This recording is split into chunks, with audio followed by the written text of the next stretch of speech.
तो hello friends, welcome back to my channel. और friend, आज की वीडियो सीरीज़ के अंदर हम डिस्कस करने वाले हैं डेटाबेस लैंग्वेजेज और इंटरफेस को। और ये जो वीडियो है थोड़ा सा लंबा होने वाला है क्योंकि इसमें हम सारे प्रोसीजर को, सारे टाइप को डिस्कस करने वाले हैं। काफ़ी इंटरेस्टिंग वीडियो होने वाला है। तो इसमें सबसे पहला पॉइंट कह रहा है कि DBMS यानी database management provide the appropriate language और interface for each category for of user to express the database queries and update. यानी डेटाबेस क्यूरी और अपडेट को हमको एक्सप्रेस करने के लिए जो DBMS वो क्या करता है, डिफरेंट टाइप ऑफ लैंग्वेज और इंटरफेस को प्रोवाइड करता है। तो आइए हम डिस्कस कर लेते हैं डेटाबेस लैंग्वेज क्या होता है। तो इसमें कह रहा है कि DB language are use to create and maintain the database on a computer. यानी जो डेटाबेस लैंग्वेज है उसका हम यूज़ करते हैं क्रिएट करने के लिए और मेंटेन करने के लिए डेटाबेस को कंप्यूटर के अंदर। जैसे एग्जांपल है आपका Oracle, MySQL and MS Access etcetera. और उसके बाद आपका आता है टाइप, यानी जो आपका डेटाबेस लैंग्वेज है जिसको हम लोग SQL स्टेटमेंट कहते हैं, वो 3 तरीकों से उसको डिवाइड किया गया है। पहला है आपका डेटा डिफिनेशन लैंग्वेज जिसे हम लोग शॉर्ट में DDL कहते हैं। दूसरा आपका है डेटा कंट्रोल लैंग्वेज जिसे शॉर्ट में हम DCL कहते हैं। और थर्ड है आपका डेटा मैनिपुलेशन लैंग्वेज जिसे हम लोग DML कहते हैं। काफ़ी इंपॉर्टेंट है, डायरेक्टली एग्जामिनेशन में ये सारे क्वेश्चंस पूछ देते हैं।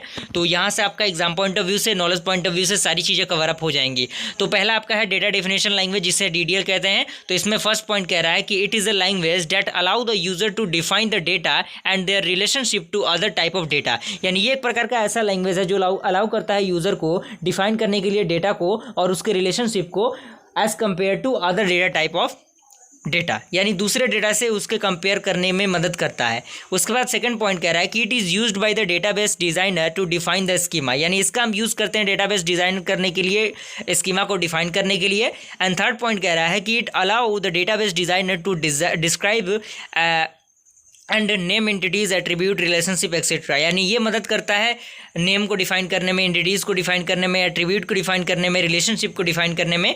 जैसे यहाँ पे एग्जांपल दिया है DDL स्टेटमेंट इन SQL जिसमें create to create the object in the database. यानी क्रिएट का हम यूज़ करते हैं डेटाबेस को क्रिएट करने के लिए। Alter to alter the data structure of the database. And third है आपका टर्न कैट जिसमें है remove all the record from the table. And उसके बाद आपका है कॉमेंट, तो add the comment to the data dictionary, यानी डेटा डिक्शनरी को ऐड करने के लिए। And rename is an object. तो ये एग्जांपल है। उसके बाद आपका आता है डेटा कंट्रोल लैंग्वेज जिसे हम लोग DCL कहते हैं। तो इसमें कह रहा है कि data control language is used to control the data access authority in the database. जिसमें आपका एग्जांपल कह रहा है कि ग्रांट, जिसमें इसमें हम यूज़ करते हैं it gives the user access privilege to the database and the privilege assign can be select, alter, delete and insert etcetera. इसमें एक टर्म आता है रिवोक जिसका हम यूज़ करते हैं it withdraw access privilege given with the grant command.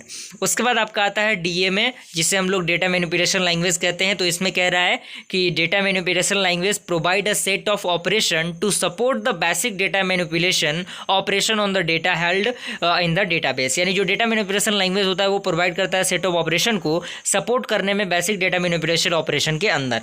उसके बाद सेकंड पॉइंट इसमें कह रहा है कि it is used for accessing and manipulating of data in the database. यानी इसका हम यूज़ करते हैं डेटा को एक्सेस करने के लिए, मैनिपुलेट करने के लिए। एग्जांपल आपके सामने मौजूद है जिसमें insert, delete, select and update आपका आता है। उसके बाद आपका अगला टॉपिक है इसी के अंदर डेटाबेस इंटरफेस। तो इसमें कह रहा है कि DBMS interface is a user interface which allow for the ability to input queries to a database without using the query language itself. यानी बिना क्यूरी लैंग्वेज को यूज़ किए बिना हम डेटाबेस के इंटरफेस को अच्छी तरीके से समझ लेते हैं। वही आपका डेटाबेस इंटरफेस का प्रोसीजर होता है।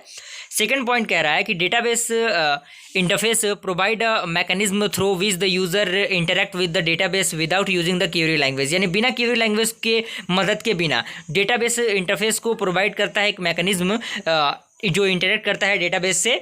और उसके बाद अगला पॉइंट कह रहा है कि there are the different type of database interface जिसमें आपका आता है menu based interface for the web client और द वेब क्लाइंट और ब्राउजरिंग। एंड सेकंड आपका है ग्राफिकल यूजर इंटरफेस। थर्ड आपका फॉर्म बेस्ड इंटरफेस। फोर्थ है आपका natural language interface. And fifth है आपका speech input and output interface. तो इसमें पहला आपका आता है menu based interface for the web client और द वेब ब्राउजिंग। तो इसमें कह रहा है कि these interface present the user with the list of operation जिसे हम लोग मेन्यू कहते हैं। And user choose from menu और look through the content of the database for the specific object using a browser. यानी ब्राउजर के माध्यम से हम इन चीज़ों को यूज़ करते हैं। सेकंड आपका है ग्राफिकल यूज़र इंटरफेस। तो इसमें कह रहा है कि GUI जिसे ग्राफिकल यूज़र इंटरफेस शॉर्ट में कहते हैं, display a schema to the user in the dragmating from the user select option or the specify the query by processing a key or the pointing to certain the part of the displayed schema diagram। यानी इसका हम use कहीं ना कहीं schema के diagram को represented करने के लिए यूज़ करते हैं। And graphical user interface can also be use both the menu and form based interface, यानी मेन्यू और फॉर्म बेस्ड इंटरफेस दोनों में इनका हम यूज़ करते हैं। उसके बाद आपका अगला है फॉर्म बेस्ड इंटरफेस। तो इसमें कह रहा है कि display a form to each user can insert और access the data from the database without the help of these forms, यानी बिना इस फॉर्म के यूज़ किए बिना हम उनके डेटाबेस को एक्सेस कर सकते हैं, इंसर्ट कर सकते हैं। उसके बाद कह रहा है कि DB have the form specific language to support the form based interface. और अगला आपका है नेचुरल लैंग्वेज इंटरफेस। तो इसमें कह रहा है कि natural language interface accept the request written in the common language. Generally in English natural language interface can range from the simple command to voice activate text processing, यानी text processing के लिए voice activation के लिए हम natural language interface का use करते हैं।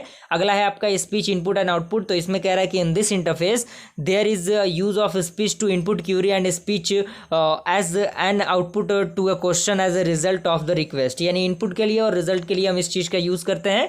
And second point कह रहा है कि application with limited vocabularies such as enquiries for the telephone directories bank account information allow the speech for the input and the output query, यानी bank directories में आपके बैंक अकाउंट में इन सारी चीज़ों में हम इस चीज़ का यूज़ करते हैं।